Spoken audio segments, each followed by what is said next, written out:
Friends, imagine a world that looks exactly like our world, but there is one huge difference. In this world, every human is born with a special frequency, one vibration that decides your entire life. The one whose frequency is high, their life is golden. Everything at the right time, luck always with them. And the one whose frequency is low, then friends, their fate has only struggles, never in the right place, never at the right time. And in this world, our story begins from a classroom where children are being given the result of their frequency test. The teacher is handing out envelopes. Give them directly to your parents. Do not open them yourself. Names are being called. Albert Einstein Cole, Nikola Tesla Hertz. Yes, friends, in this world, names are kept after famous scientists. And then a name comes that will become the center of the whole story. Marie Curie Fortune. Friends, meet the most extraordinary girl in this story, Marie. Her frequency score is 127, while the maximum is 100. Marie is the luckiest human in this whole world. A child comes to Marie and tells her that he got 67, and he is relieved that at least it did not go even lower than this. Then the same child introduces Marie to one of his friends, Isaac Newton Midgley, whom everyone lovingly calls Zach. And Zach's score? -7. Yes, friends, minus. This is our hero, the unluckiest human in the world.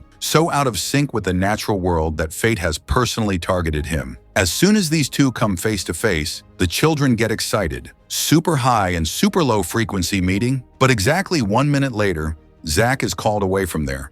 Just 1 minute, more than this. These two cannot stay together, nature repels them. Then the story reaches Marie's house. Marie's father asks her how she is feeling about her frequency. And guess what Marie says? Marie repeats exactly the same words that child said at school, that she is very relieved it could have been even lower. The words are the same, but there is no emotion on Marie's face, no happiness, no surprise, nothing. Here it becomes clear that Marie copies emotions. She does not feel them. This girl observes others and mimics reactions, but from inside she is empty. Marie's parents meet a counselor. The counselor tells that this is a side effect of high frequency. The higher the frequency, the lower the empathy. The parents want Marie to make friends, have fun, love, live a normal life. But the counselor directly and clearly says that this will not be possible at all. The truth is bitter. Marie can never live a normal life. Some years pass. Marie has now grown up, and at a science fair, she presents a remarkable project, a device that can read someone's exact frequency and match compatible partners. A true love finder. Teacher Miss Anderson is genuinely impressed.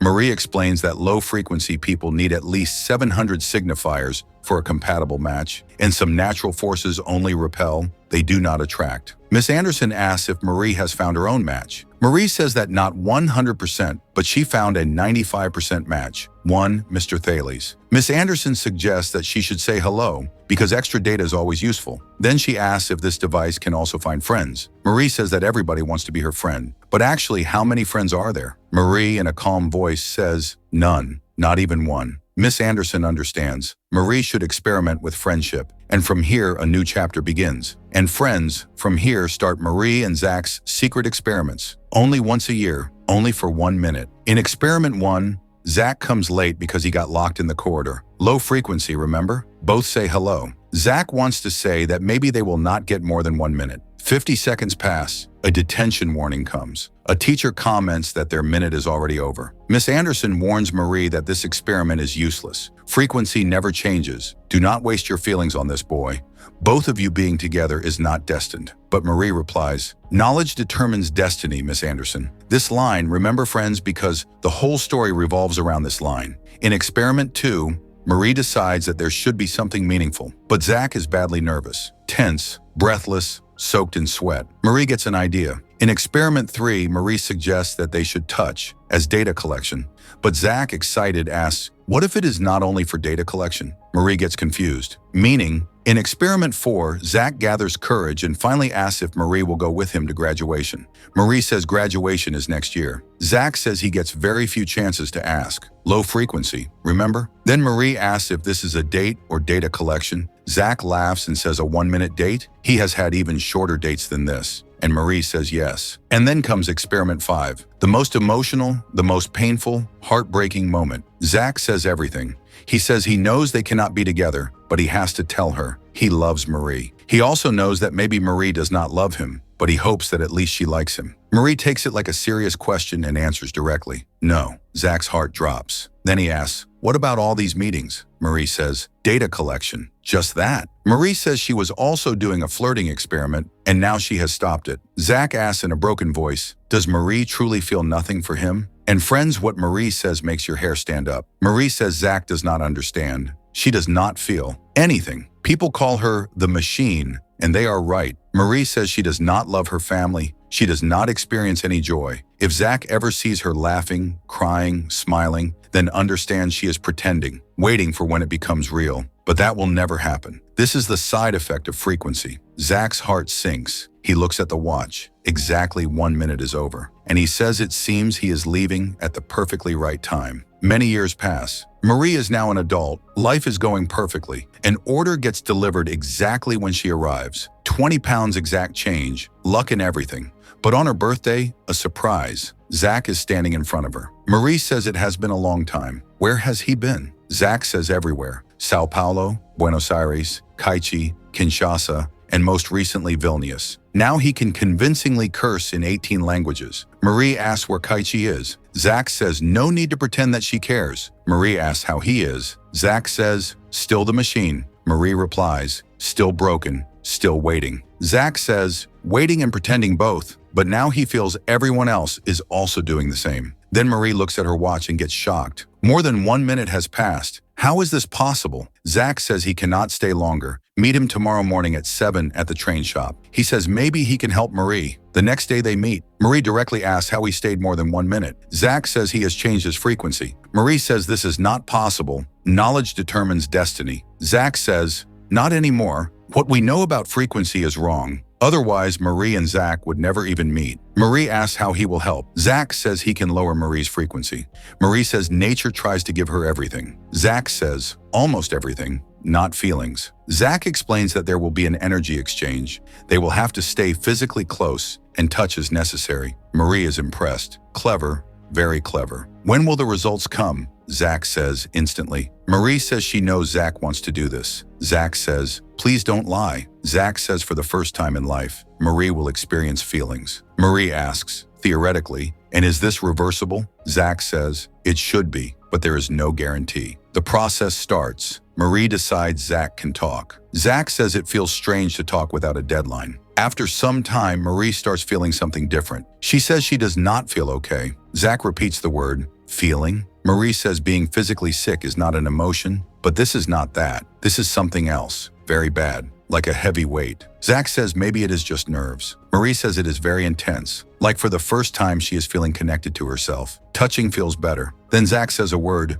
Unith, and Marie says, you love me. Zach says, maybe. Nature rebels. Strange things start happening, just like old times. And then Marie says, kiss me. Zach asks in shock, really? Marie says, don't make me say it again. She is used to getting what she wants. Zach says, I'm not. Then the story takes us into Zach's backstory. In childhood, when Zach's score came as -7, the school recommended that he should be sent to a special school. The counselor tells that Zach is a negative. This is extremely rare. He is literally out of sync with the natural world. He will never be lucky, never be in the right place or the right time, will never fit in. Zach is a genius, but among prodigies, he gets pressed down, overshadowed. When he is asked if he really wants to stay here, Zach says, yes. The teacher says he will need help, and he should not be afraid to ask for help. And this is where Zach's friendship begins with Theodor Adorno Strauss, meaning Theo. Zach goes to Theo's house. Theo's father is a musician, and he asks Zach if he plays any instrument. Zach says no. Low-frequency people have a problem with rhythm. But the father says, nonsense. Everyone can play something. You just need heart, soul, and a little imagination. Zach plays 3 notes and starts seeing patterns. Progressions start appearing. The father says, so maybe you are a player. Zach asks Theo for help. By calling it an extra homework project, he explains that there is an ultra-low frequency, one ultra-high, and when both come together, they repel like magnets. This problem has to be solved. Theo catches a pattern, O, X, V. During this, Theo shows his project, Life Simulation. The hypothesis is that one rule, constantly repeated, creates seemingly random results. All life is not random. One equation, one set of actions. Miss Anderson says, fascinating. Do you know you are finding the code of life? Miss Anderson challenges, predict what will happen in the next 5 minutes. Theo says, in 7 seconds, Nikola Tesla will come. In 31 seconds, Zach will cross the room. In 2 minutes, the fire alarm will ring. And friends, Nikola Tesla really comes. Zach crosses the room, passing through low frequencies, medium-low, mediums, high frequencies, bumping into his mother. And the fire alarm? It rings at 2 minutes, 7 seconds. Theo says, it is not perfect yet. During this, Theo gives Zach a magnet to disrupt frequency. Zach jokes that finally he has become attractive. Theo says, only for metal. And then Marie comes. Late, got locked in the corridor. Familiar? The story shows all those experiments with Zach's preparations. Theo tries a new formula every time. And finally, that painful moment. Marie says that she does not love her family. 1 minute. Zach says, I'm leaving at exactly the right time. But Zach does not give up. He works on the ironic particles theory. These particles exist in every atom. And when a low-frequency person strongly wants something, they get activated, making a desire chain. That is why low-frequency people never get what they really want. Desire itself pushes them away from it. Zach's hypothesis is that the reverse is possible. He says, mental things can change the physical. It is all a game of patterns. The professor says that Zach is trying to fool fate. Zach says, yes, that is exactly what I am doing. Now, Dr. Zach and Dr. Theo have become proper researchers. In the evening in the lab, they test substances, cheering on side effects. They check the frequency monitor. Any change? Not yet. They mix chemical compounds, pyridine carboxamide with tetracotinate tryptothal, and a fluctuation appears. Upward, but momentary. It will not be permanent with drugs. There is some other variable. They repeat the last 60 seconds and click sound waves. But everyone has tried sound waves before. Zach realizes it is not only waves, it is words that are working, but the effect is momentary. Fine-tuning is needed, and then comes the breakthrough. 65 seconds trial. Theo says one word, Victon, and Zach meets Marie. That scene we saw before, where Zach stayed for more than 1 minute, was possible because of words. The train shop meeting, energy exchange, first feelings, kiss. Everything is the result of this technology. Both meet Marie's parents. Mr. Fortune is suspicious, taking precautions. Marie says nothing will happen. Zach explains, words, the right words. There is a link between synaptic function and resonance. Thoughts affect frequency, and when the right words are spoken, frequencies get balanced. Marie drops water, something that never happened, because with high frequency, such clumsy things do not happen. The mother gets shocked. Marie never spills anything. Marie says, Zach is the only person who can make her normal. This is reversible too. The natural order reverts quickly. The words have to be constantly changed. Earpiece modification monitors changes and formulates the right word. Mr. Fortune gets excited. He says if the world is a maze, then this is its map. The most important discovery in history. No lucky, no unlucky, true balance. War ends. Justice for everyone. A research team meeting happens with Nikola Tesla and Thomas Edison Gates. Marie tells Zach that she feels she loves him. Zach asks, how does this love manifest? Marie says she needs empirical evidence. Zach says, whatever Marie says, he will do it. Anything. Marie says she will do nothing for Zach. Then a word is spoken. En row. And Marie tells Zach, get on your knees and call me master. And Zach, without thinking, says, master. Everyone gets shocked. This is a new side effect. After saying the word, whatever command you give becomes irresistible. A test happens. Kira, and the command is given to slap hard. Zach does it. Someone says, this must be love. But this power is extremely dangerous. Words trigger all neurotransmitters. Resisting suggestion becomes impossible, and the effect can be short, medium, or long-term. Then the team rewinds and analyzes the words Zach had spoken. Kaichi, Vorin, Unith, solace. These are all frequency words. And Unith, the word after which Marie said, you love me? That was a command word. Marie realizes Zach did this. He made Marie feel that. He gave Marie the command that she should love him. Zach helplessly says it was an accident, a side effect. He just spoke the first word from the list. Mr. Fortune says, if we believe you, then you are a fool who got lucky. And if we don't, then you are a lying genius. Appreciate the irony. Zach calls Theo. Where are you? But there is no answer. A document has to be signed to suppress the technology. Marie is not allowed to meet. Zach searches for matches in the Ministry of Partnership. If you want true love, then stay here. But what are the options? Laura, 34, England, married. Helen, 85, Germany, single. Anna, 24, America, deceased. All three useless. Zach's frequency match was only Marie, and Marie is now out of his reach. The government picks both of them. Agent Mr. Bridges comes and says, don't speak. We are just your friendly local government agency. truth-testing words are spoken. Mumyad, Sirah, Vistan. Did you steal the technology? Leak? Plan to manipulate the world? The answer to all is no. Bridges gives a job offer. Hours are terrible, but room and board are free. From now on, both are government employees, bound by the Official Secrets Act. The mission is to neutralize the manual. Bridges tells them this is very old technology, mostly lost. Wizards, witches, that was all mastery of this. Ruling classes were made from this. Wars happened because of this until 1066. After 1100, the effectiveness fell. 1760 was the last time it was successfully used, and now it has come out again. Ground rules: if you speak any unrecognizable word, you will be arrested, gagged, treason. Thomas will work on physical solutions, Nicola on linguistic, Marie and Bridges will analyze the program, and Zach? Bridges says, "You don't work for me. Do whatever you want." The team brainstorms. Earplugs? No, and it will make it worse. Marie wants a fast solution. The sooner all this ends, the better. An idea comes to kill a large part of the population. Rejected. Zach suggests, why not make an anti-manual? But that will take decades. Zach says, not a real anti-manual. The problem is, people believe the manual works, and panic itself creates chaos. Placebo? He says, it will buy time. Distribute flawed copies. Discredit the technology. Marie suggests, use the manual to convince people not to use the manual, like vaccinations happen in school. Zach says, treat the actual problem, not the symptoms. Nature works in patterns. The cure is very close to the disease, like stinging nettles and dock leaves. Maybe there are antidote words. The team discovers shortcuts, commands that do not need a follow-up. With permission, they test Corlo, and everyone sits down. That means sit. Other words mean stop and go. These are basic motor functions. Effects last less than a minute, and they cannot be used again for up to 1 hour. Bridges warns, in 1 hour a lot of damage can happen. The words are banned. Marie meets Zach alone and says, say that I have no feelings for you. Adjust me. The earpiece is there for experimentation. Give a command. Zach says he does not know how, and maybe he does not need to do anything. Now that he is not using words, things will become normal. Marie says they are. She can feel that feelings are reducing, but not for Zach. Do not touch. Zach says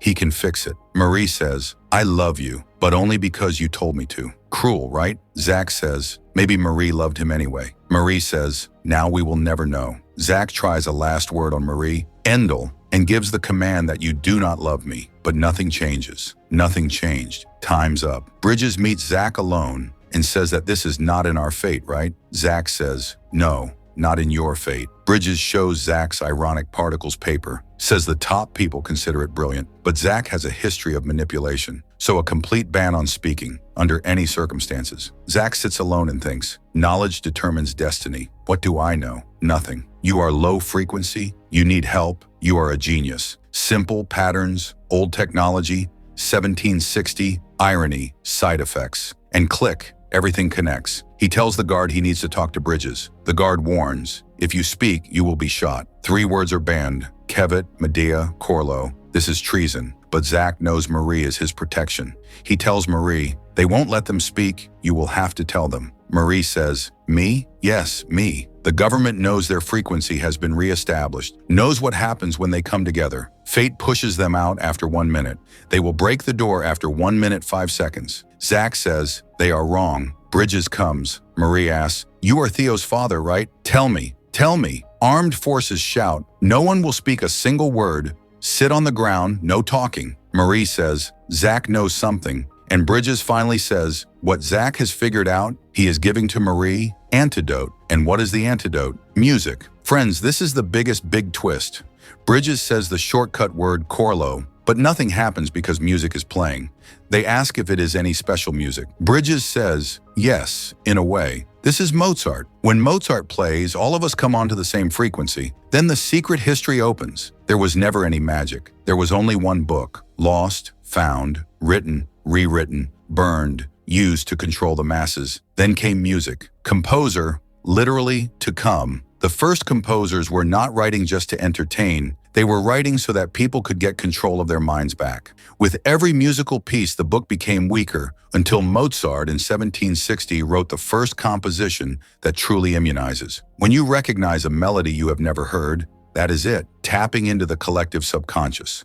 The most complex music interferes just enough that the book becomes useless. Why was it kept secret? Bridges says, history disappeared by mutual consent. Rulers wanted to use the book. They did not want to remind the masses that they are mechanisms. Complex, yes, but mechanisms whose buttons can be pushed. Music is the reset button, where the soul and music can never stop. Now the story shows Theo's perspective. Theo's frequency result, exactly average, to 10 decimal places. Surprising. Family history comes out. Why not tell everyone? Because the masses prefer to not be self-aware, which keeps them at the level of their other cousins in the animal kingdom. Theo learns music, his father says. For hundreds of years we have been players, interpreting the score, evolving. Where is life? Where is spontaneity? Theo says, if we are all machines, then everything is decided. Spontaneity is an illusion. But the father says, no, we still have free will, soul's imagination. Theo grows up and extracts invisible code from Mozart, says this universe came from a simple code that repeats infinitely, becomes infinitely complex but utterly predictable, but not perfect, still working on it. Bridges says, if this is real, then it is assumed that we are simply complex machines. Maybe there is no soul, and free will definitely not. Theo says, sorry, are these important? Bridges says, show by predicting. Theo predicts, Nikola Tesla, Zach Cross, fire alarm. Everything happens. Theo says he had already predicted that the government team would ask for help, specifically from Zach. He says, stop the music right now. A doctor tells Zach and Marie that the test results have come, stronger doses will start. For Zach, Mozart and Brahms. For Marie, Pachelbel, daily. Marie asks, so what she is feeling right now, is it real? The doctor says, what Marie is feeling is not because of any manipulation, but beyond this we cannot comment, it is perfectly normal. Marie says, for a machine. Theo talks to his father, says if you are right, then you must have seen this conversation already. The father says, yes. Theo asks, do you know precisely what I will say? The father says, yes. And at the end of the story, Marie and Zach meet. Marie says she is feeling like the luckiest girl in the world. Zach says, you are the luckiest girl in the world. Marie says, was. Marie asks what Zach wanted the most. Zach says, feelings, being in love. Marie says, so nature made Zach for Marie, someone who could give her what she wanted. Theo says, knowledge becomes useless when you only know pieces. Everyone else will only know pieces. Only Theo will know everything. Marie says, neither of them had a choice. Theo says, even if he gets the score, the joy of watching the performance is its own thing. Time to say goodbye comes. Marie says this is the part where she says goodbye, right? Yes. Hello. Hello. Goodbye. Goodbye. Zach says, if he is right, then the thing that gave them 1 minute was not love, it was fate. It is only there to serve a purpose. Everything is already decided. No freedom, no responsibility, and knowledge absolutely does not determine destiny. Marie asks, does it matter? Zach says, no, not to me. Marie says, me neither. Theo watches from far away and says, that's it, perfect, I see. So friends, the deepest and most powerful question of this story is, if we are all machines, if everything is already decided, if free will is only an illusion, then does it matter? Marie and Zach both give the same answer. No, because whether love is because of fate or choice, if you feel it, then it is real. Even if the whole score is already written, the joy of watching the performance is its own thing. Music never stops, and as long as it keeps playing, all of us are on the same frequency, free, equal, alive. So tell me, friends, what do you think? Is your life a score already written, or do you choose your performance yourself? Do tell in the comments.